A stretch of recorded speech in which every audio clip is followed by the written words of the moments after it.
Good evening, and thank you for joining us. I'm Julia Thatcher. And I'm Jeff Herndon. Wichita has broken a century-old rainfall record as of mid-morning.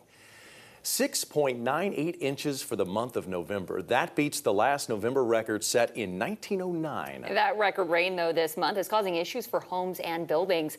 KSN's Zena Taher explains the relatively dry weather that we saw a few weeks ago, combined with the downpours, makes for a bad combination for structures. Yeah, Julia, Jeff, you can see how misty and gloomy it is outside right now. This has been a common sight for us these past few weeks. Plumbing and foundation repair businesses alike are seeing business pick up as buildings start to see leaks.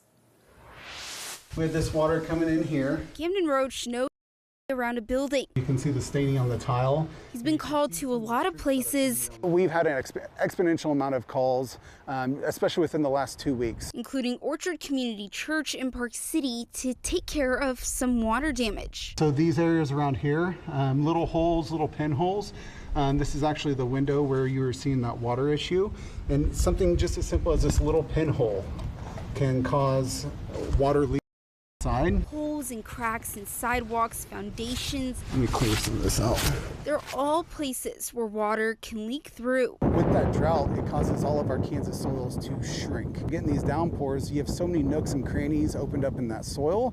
And typically any rain you get around your home, it's always going to flow back toward your home. As that water flows back in, it can cause damage to walls and ceilings. We definitely get increased call volume when there is excessive rain. It can also cause plumbing problems, particularly with sump pumps that move water out and away from basements. Sump pump continuously running, that seems to be a pretty popular one, either that or sump pump not running at all.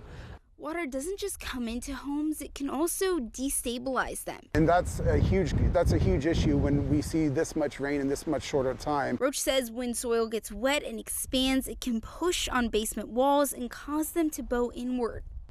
The professional I spoke with says there are things you can do to protect a building, but it starts with being prepared, making sure there's a sump pump in the building and burying downspouts, also making sure they release water at least 12 feet away from the building.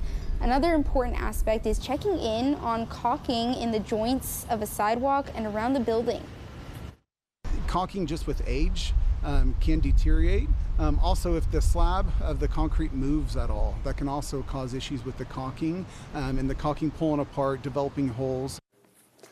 Plumber I spoke with says you should inspect and replace your sump pump every 6 to 8 years. It's also important to make sure it has a cover on it and is clear of debris.